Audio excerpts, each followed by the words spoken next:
বিসমিল্লাহির রহমানির রহিম। গতদিন আমরা ম্যাথের 5.1 ধরছিলাম, তো 5.1 আমি করতে দিছিলাম। অনেকে করছে আবার অনেকে করেনি। যারা করছে তাদের অনেক ধন্যবাদ। তো আমি যে পর্যন্ত করতেছিলাম সেটা হচ্ছে 8 পর্যন্ত কারো কোনো সমস্যা নাই। যেহেতু 8 পর্যন্ত কারো কোনো সমস্যা নাই, তাহলে আমরা ম্যাথের 5.1-এর এটা 100 পৃষ্ঠা আছে, 9 থেকে 14 পর্যন্ত আছে। এখন এখান থেকে আমি একটা অঙ্ক করে দিই, এটা হলো ভেরি ভেরি ইম্পর্টেন্ট। 12 নাম্বারটা ভেরি ভেরি ইম্পর্টেন্ট। এটা আগেও একবার করানো হয়েছে। আচ্ছা, আমি খালি বলে দিই, তোমরা পারবো। আমি এক লাইনটা খালি করে দিই। n minus x equal to m plus N by M plus N minus x. আগে হচ্ছে এ আর বি ছিল, এখন এম আর এন আসছে। তোমরা যেটা করবা এটা এরকম লিখবা, যেটা সেটা লিখলাম। এই পাশেরটা ভেঙে দিতে হবে, এটা তো মনে রাখতে হবে। M by M plus N minus X plus N by M plus N minus X. এমগুলো এক পাশে আনবা, এনগুলো এক পাশে নিবা। লসাগু করবা, কাটাকাটি করবা, আগেরটার মতো আসবে, একদম সিম্পলি হয়ে যাবে। তোমরা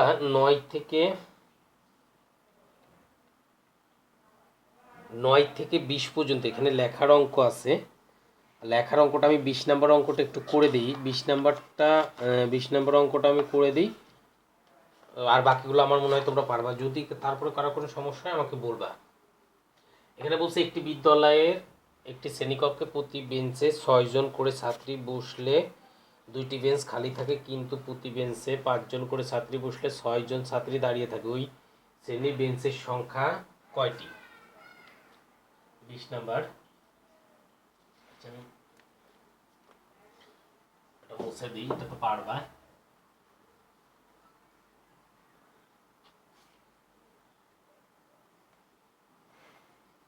20 মনে করি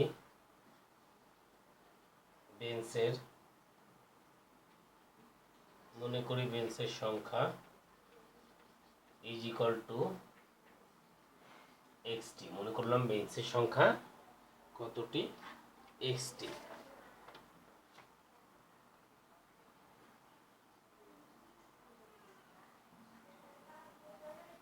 বেঞ্চের সংখ্যা আমরা যদি ধরি এক্সটি, একটি বিদ্যালয়ে একটি শ্রেণীতে প্রতি বেঞ্চে 6 জন করে বসলে ছাত্রী বসালে 2টি বেঞ্চ খালি থাকে।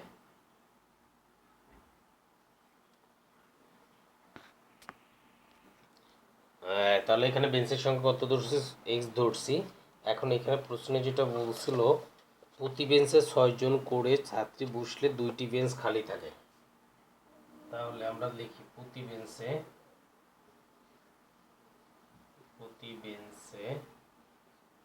6 জন করে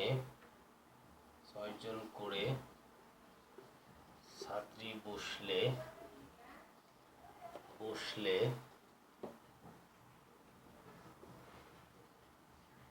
বেঞ্চের সংখ্যা ইজ ইকুয়াল টু, প্রতি বেঞ্চে 6 জন করে বসছে, তাহলে 6 ইন্টু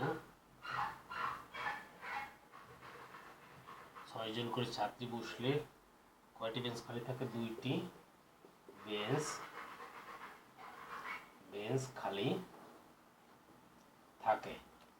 অতএব বেঞ্চের সংখ্যা ইকুয়াল টু এক্স মাইনাস 2।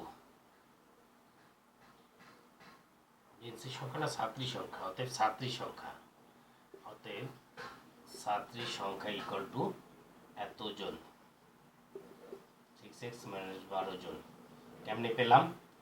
দেখো, এখানে যদি এক্সট্রা বেঞ্চ থাকে, এক্স থেকে বসেনি কয়টাতে, খালি আছে কয়টাতে? তাহলে 2টাতে। তাহলে এক্স মাইনাস 2 এতটিতে বসছে, কয়জন করে বসছে? 6 জন করে বসছে। তাহলে 6 দিয়ে গুণ করলে আমরা কি পাবো? জনটা পেয়ে যাব। এক্স মাইনাস 2 এতটি বেঞ্চে বসছিল, প্রত্যেক বেঞ্চে 6 জন করে, তাহলে এটার দিকে গুণ করলে যেটা পাবো সেটা ছাত্রী সংখ্যা। আবার প্রতি বেঞ্চে 5 জন ছাত্রী বসালে, আবার প্রতি বেঞ্চে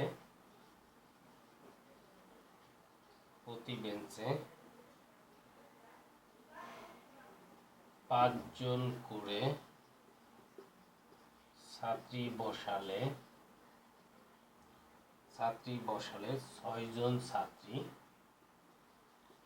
ছাত্রী দাঁড়িয়ে থাকে। অতএব ছাত্রীর সংখ্যা সমান প্রতি বেঞ্চে কয়জন করে, 5 জন করে বসছিল, দাঁড়িয়েছিল 6 জন, তাহলে মোট কত হলো এত। প্রশ্ন মতে এটা সমান হবে, কারণ দুই জায়গায় ছাত্রীর সংখ্যা একই ছিল, ছাত্রীর সংখ্যা কোনো বাড়েনি।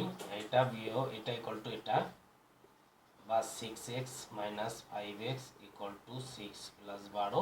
সমাধানটা তোমরা পারবে, 18টায় আসবে।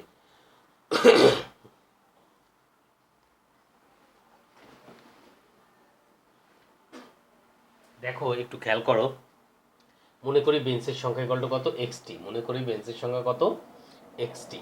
প্রতি বেঞ্চে 6 জন করে ছাত্রী বসলে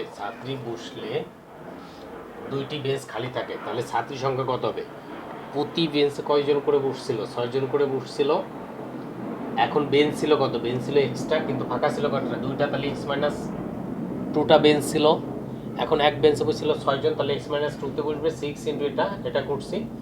আবার প্রতি বেঞ্চে 5 জন করে ছাত্রী বসালে 6 জন ছাত্রী দাঁড়িয়ে থাকে। 6 জন কি থাকে?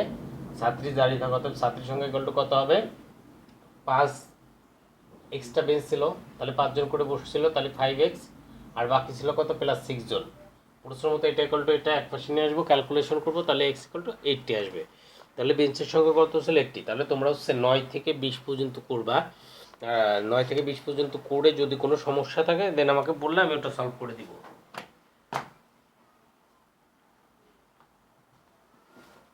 এরপর আমরা চলে যাব হায়ার ম্যাথে। হায়ার ম্যাথে কেউ আমার কোনো সমস্যা দেখায়নি বা বলেনি।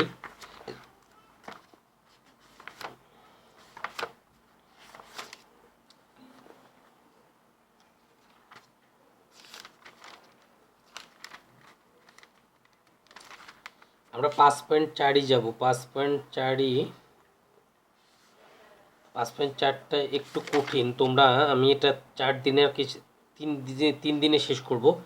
তোমরা 1 থেকে 4 পর্যন্ত করবা। আমি একটু বলে দিই, যেমন এখানে 3 এবং 4 একই নিয়ম। হায়ার ম্যাথের 3 এবং 4 একই নিয়ম। দেখো আমি একটু খালি বুঝাই দিই।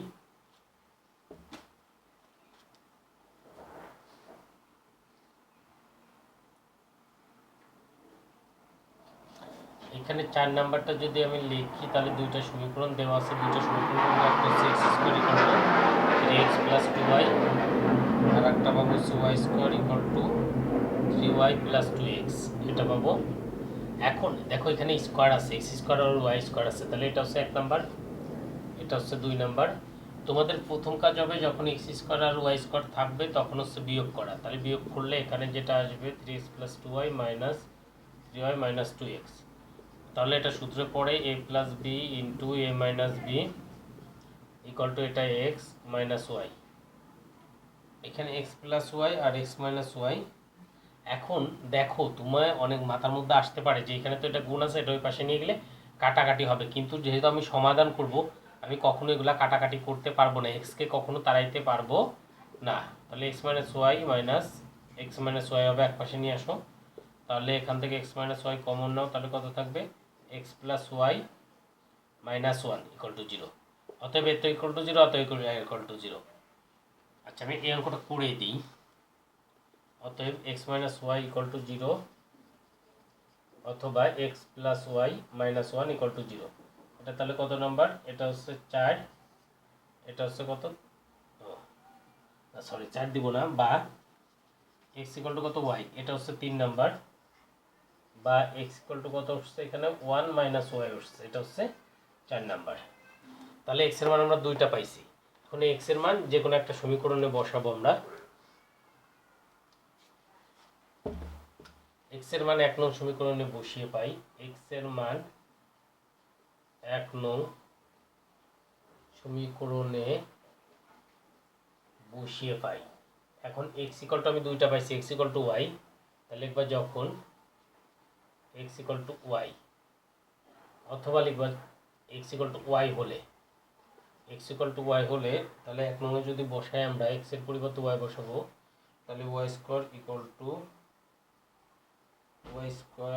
Two 3y plus 2y, 3y plus 2y বা y স্কোয়ার মাইনাস 5y 3 আর 2 5 5y ইকুয়াল টু 0 বা y মাইনাস 5 ইকুয়াল টু 0 বা y ইকুয়াল টু 0 অথবা y মাইনাস 5 ইকুয়াল টু 0 বা y ইকুয়াল টু কত 5 দুইটা মান পেয়ে গেলাম। x equal to 1 minus y হলে x equal to 1 minus y যদি হয় তাহলে আমরা যদি x এর পরিবর্তে ওটা বসিয়ে দিই এটা পাবো 3 into 1 minus y plus 2y। এটা সূত্র পড়ে 1 minus 2y plus y square 3 minus 3y plus 2y বা 1 minus 2y plus y square 3 minus y সব এক পাশে নিয়ে আসো y square minus 2y plus 1 minus 3 plus y equal to 0 বা y square minus y minus 2 equal to 0 বা y square minus 2y plus y minus 2 equal to 0। এটা মুছে দিই কারণ আমার নিচের ওই দুইটা সমীকরণ লাগবে, এই দুইটা এই জন্য ওটা মুছতেছে না। y কমন দিলে y মাইনাস 2, 1 দিলে y মাইনাস 2 এত বা y minus 2 into y plus 1 equal to 0 অতএব এত ইকুয়াল টু 0 অথবা এত ইকুয়াল টু 0 বা y ইকুয়াল টু কত y ইকুয়াল টু 2 বা y ইকুয়াল টু কত মাইনাস 1। তাহলে y মান আমরা চারটা পাইছি। এখন চারটা আমার এখানে x এর জায়গায় দুইটা সমীকরণ আছে, দুইটাতেই বসাইতে হবে।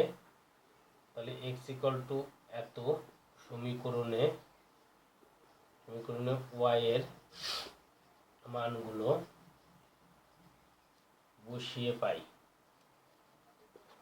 y এর মান কয়টা পাইছি? y এর মান আমরা পাইছি হচ্ছে চারটা। একটা হচ্ছে 0, 5, 2, মাইনাস 1। এখন এগুলো যদি বসাই তাহলে কত হবে?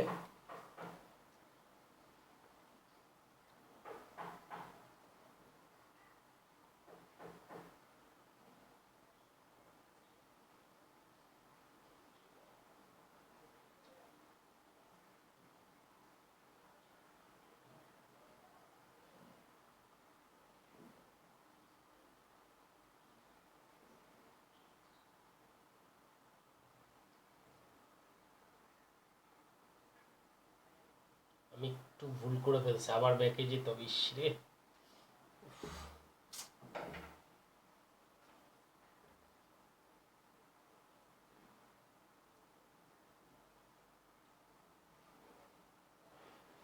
এক নং সমীকরণে বিয়োগ করার পর থেকে, বিয়োগ করে যে এটা পাইছি না তারপর থেকে আর কি, এক নং সমীকরণে x ইকুয়াল টু y বসিয়ে পাই।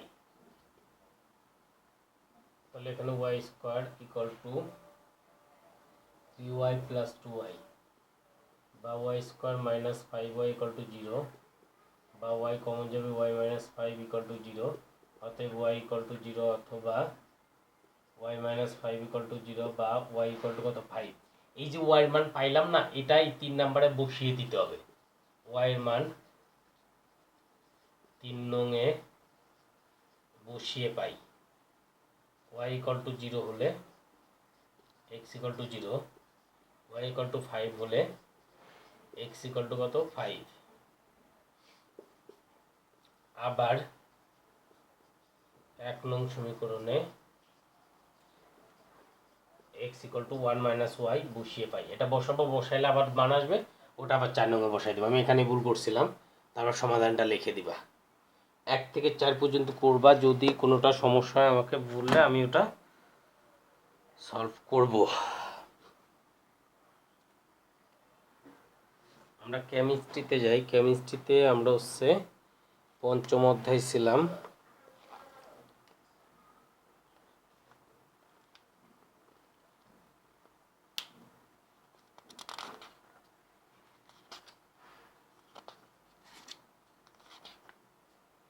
ক্যাটায়ন অ্যানায়ন পড়ছি বললাম আমরা। আয়নিক বন্ধন বা তড়িৎ যদি বন্ধন আয়নিক বন্ধনের যে কোনো একটা যদি আমরা মুখস্থ করে আমরা সবগুলাই পারবো। আগে হচ্ছে আয়নিক বন্ধন কাকে বলে এটা আমাদের জানতে হবে।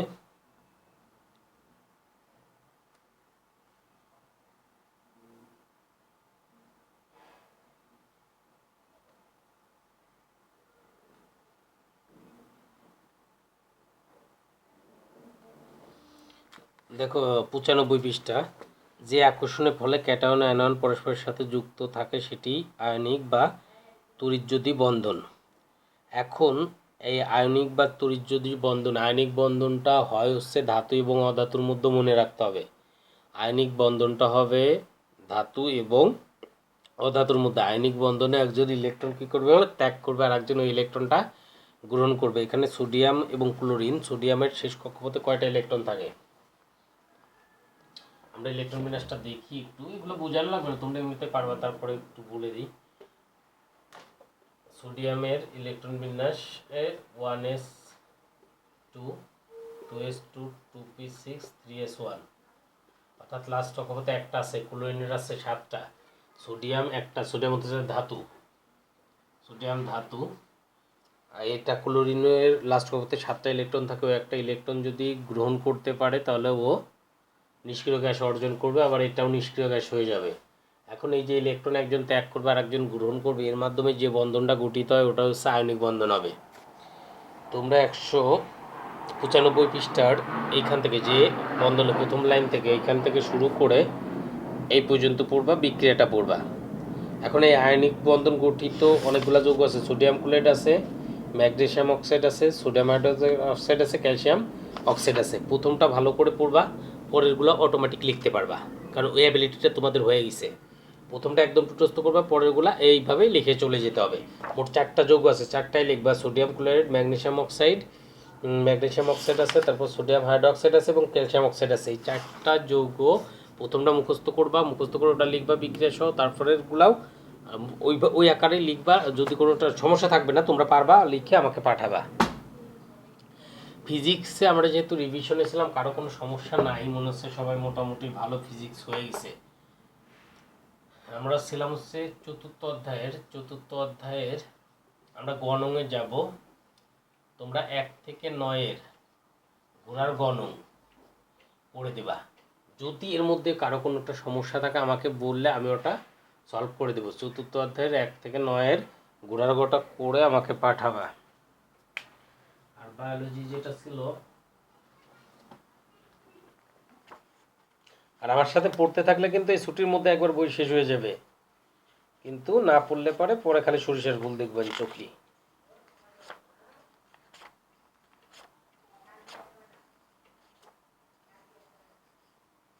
নিউক্লিয়াস পর্যন্ত আমরা পড়ে ফেলছিলাম। এরপর এই এরপর আমি এই নিউক্লিয়াস থেকে একটা প্রশ্ন দেবো 28 পৃষ্ঠায়। ক্রোমাটিড জালিকা, এটাও মুখস্থ দিয়েছিলাম। ক্রোমাটিড জালিকা পড়বা, লিখবা। আর এখানে আমার হচ্ছে প্যারেনকাইমা, ক্লোরেনকাইমা, স্কেলেনকাইমাটা আমরা পরে পড়ি। প্যারেনকাইমা এবং ক্লোরেনকাইমা এবং ক্রোমাইট জালিকা, এই 4টা পড়ে লিখে, 3টা পড়ে লিখে আমাকে পাঠাবো। ক্রোমাটিড জালিকা, প্যারেনকাইমা, ক্লোরেনকাইমা আর স্কেলেনকাইমাটা আমরা কালকে পড়ি, কারণ ওটা 2টা ভাগ আছে। এই 3টা পড়ে আমাকে পাঠাবা এই পর্যন্ত। আর যদি যে কোনো সাবজেক্ট আমি ইংলিশে তোমাদের গ্রামারে সমস্যা থাকলে আমাকে বলতে পারো, যদি থাকে আমাকে বললে আমি ইংলিশে গ্রামারটা টুকটুকু করাইতে থাকি যেটুকু পারি। আচ্ছা, বাই।